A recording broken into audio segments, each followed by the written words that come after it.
So to start us off, here is the Spacelift application. And what you'll see here, if you're not familiar, they have stacks. So these are different. Think about Terraform states in this case. We're only using it for Terraform right now. It can do other things like Ansible.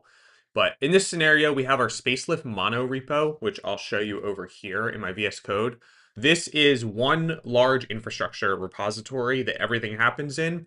And what you'll see here, we have the Spacelift policies that we set up, some policies defined here, and then our main. This is like our core initialization stack. And then from here, we actually deploy all the other root modules. So what I'll show you here, and we're going to go through this as we get into the video. This Spacelift stack is an administrative stack, as you can see here, and it will manage every other stack that we add to this. So now this Neo4j web customer stack, if I go into here, you'll see my recent applies, and then we'll get into the resources that are created out of this here. But what we actually have, you'll see we have an ECS cluster. And then from that, there are, I should refresh that, there's 4 running right now. So we have 2 services, a front end and back end. And what we get is this. So just going to show you this quickly. This, whatever your application is, you can imagine that running here. This just happens to be what I'm running. So this is a little web application that connects to a Neo4j database and allows you to basically query over your data with a graph rags. So basically this stack in here is what maps to this Terraform vars file. So what we're going to go through in this video is imagine this as a platform engineering repository where, say, you have a developer that needs a new, or a customer that needs a new environment that is this same spec but with different variables. We can go in here and ask Claude Code or whatever LLM you want to use to add in your own environment, and it'll prompt you for the things you need. So a couple things before we get into that. Some of the benefits of why I love this setup. So this is a stack of stacks setup. And again, you'll see this demo here in a second. But this Monorepo is going to manage all of these environments. And this way we have our state separated. We have remote backends that state is managed through Spacelift. And then we have the collaboration of Spacelift. So you can set up all of your RBAC and your guardrails and policies. You can integrate with your organization if you want to do Active Directory, any of those sorts of things. You can do it through Spacelift to manage that RBAC and the visibility of who's accessing what. And then lastly is the dependencies. So the reason we're using a monorepo is for LLMs. I think monorepos are going to make a large comeback in the next couple of years, because our LLM now has context to all of this. So if I come over here and I open up Claude, it's going to have access to this Spacelift monorepo, anything under it.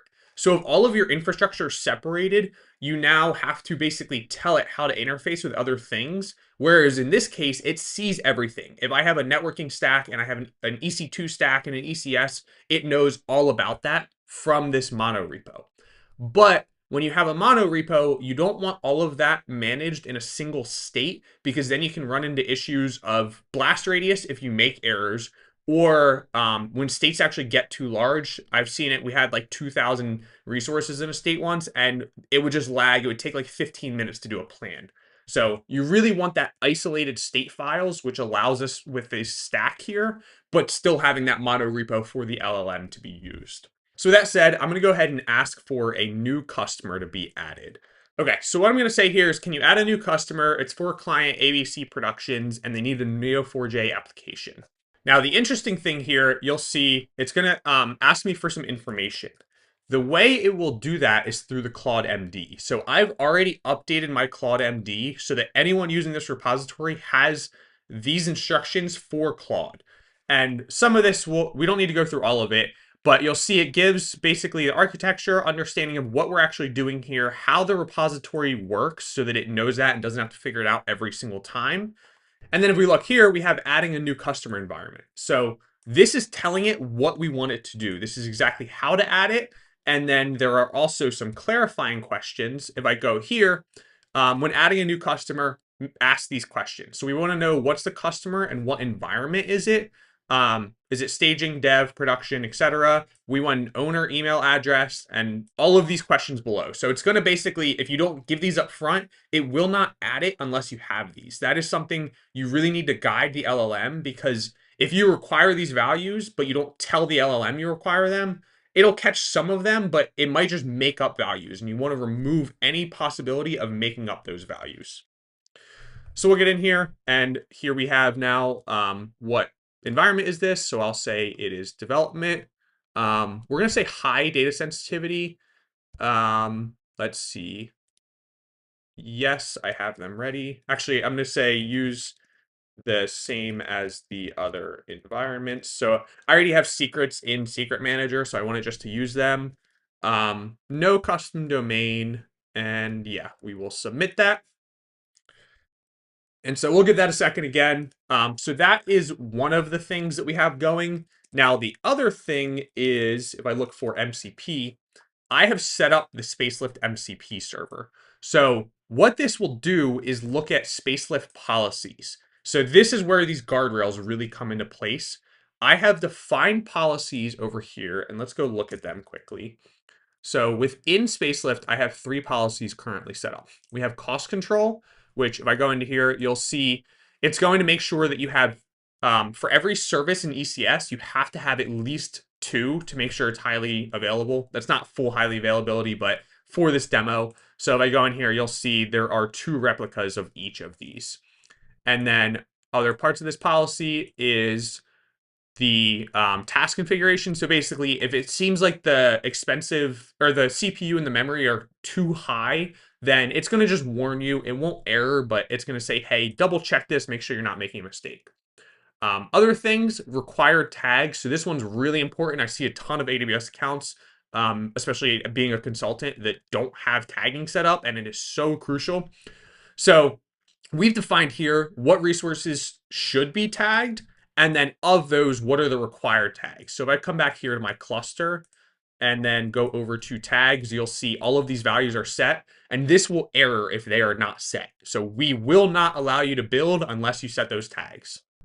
And then lastly, our security best practices. So just a couple things in here like HTTP warnings, if we should have HTTPS enabled, CyberBlock block checks to make sure it's not fully open, make sure that there's only 80 and 443 for the ports. So a couple things just to check to make sure that Claude Code or the developer is not adding things they shouldn't be.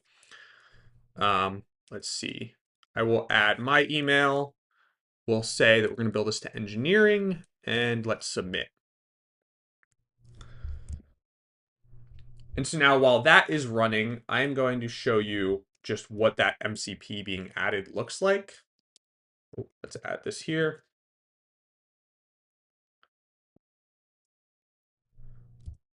And so if I cat this out, you'll see I have my Claude JSON just set up with the Spacelift MCP server. And then I also am logged in using spacectl. Oh, it looks like I'm actually not right now. Okay.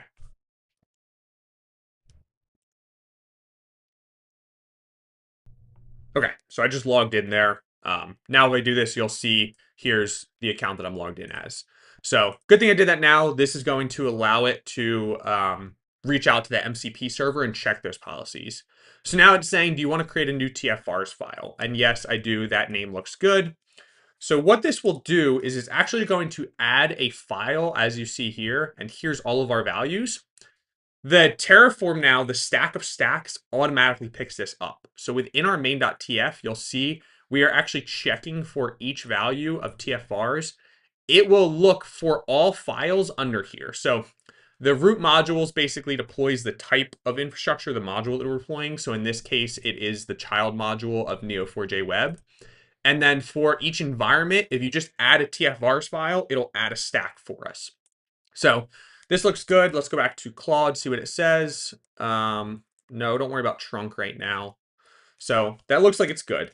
Now, one other thing I'm going to add is I want to show a policy violation.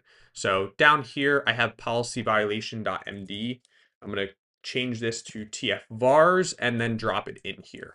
So this has some issues like what you'll see here. We have the desired count set to 1, so that's going to cause an error. So now that that's done, I'm going to, let's check here. Okay. I'm going to say adding new customer ABC productions. And I will commit that, sync it. Okay, so now I'll sync that and you'll see it is pushing. Let's go back here, go to Google. And then in a minute here, we should see some changes. So if I scroll up and go to our stacks, you'll see the first thing we're going to see is a Spacelift Monorepo. This starts initializing because we had changes. So I come in here, and this is set to auto apply. And there we go. So it's applying, and it's already added. So now you'll see we have new stacks. So if I come back to here, we now have two new stacks. We have our web policy violation, and we have our customer ABC productions. So I will go ahead and manually trigger a run for each of these. And you'll also see that it is planning up here for our original. Okay, so here is the original stack. And what you'll see, no changes because we didn't change the original customer. So that's fine. And we're now planning in our ABC productions. And here's 21 resources to add. And it looks like it's going to add all of those based on what we had. Okay, and this is perfect. So what we will see here, if I come into the policy violation, you'll see our plan failed as expected, and it's going to throw all of these errors. So basically these tags have not been set. We should see there's the warnings for not using the 2+ instances. There's the HTTPS warning. So all of these things are saying, hey, this is not ready to deploy. We're not going to allow you. So that's where the policies are incredible for this. And then if we come back, we didn't get failed on the customer ABC, so it looks like Claude did it right. And yeah, our plan is successful. So we will go ahead and confirm that. And now our apply is going to start. So this will take a minute and we'll come back when it's done. Okay, we are back. It looks like Spacelift is just finishing up here. And there we go, it's done. So we have 21 resources added. Let's go over to our clusters now, and I will refresh, and you'll see here's our ABC Productions Neo.js dev. And then if I open this up, we should see, yes, there are 2 tasks here. So the tasks are still getting started. That might take a second, but we will go check on this. Yeah, so it's just provisioning. We'll give that a second. And then the other thing is the load balancer. So you'll see here, we now have the ABC Productions load balancer. So while we wait, I'm going to open this up. Of course, that's going to fail because our task is not live yet, but let's give that a second. Okay, so it looks like our services are now live. So let's come over here and we'll refresh. You'll see the ABC Productions.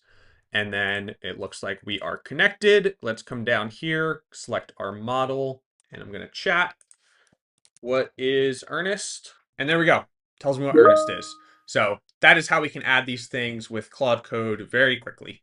Okay, so there you have it. That is the Spacelift stack of stacks, as well as how I'm using policies and actually shipping infrastructure with AI so I can move much quicker, but building these guardrails. Like I said, you've probably, if you used AI for building out infrastructure as code, you've probably broken something. I've done it plenty of times where I move quickly and it changes something I don't expect. This is how I'm getting around it, and I absolutely love it. So the Spacelift stack of stacks just give you that automation for building out these different modules, and you can imagine how this would be enhanced as far as we could go in here and add another root module. We could add various child modules. So you could have everything in here that is totally managed. Your Claude Code can see all of it, or whatever you're using for LLMs. And this really just gives you that fine-grained control over your stack, over your state, as well as the access control to the state and who's allowed to do it. We only did policies in here, but you can configure different teams accessing the different states, all of those sorts of things that you might need in an enterprise-grade environment. So if you're interested in more in detail to the code, I will share that in the link below.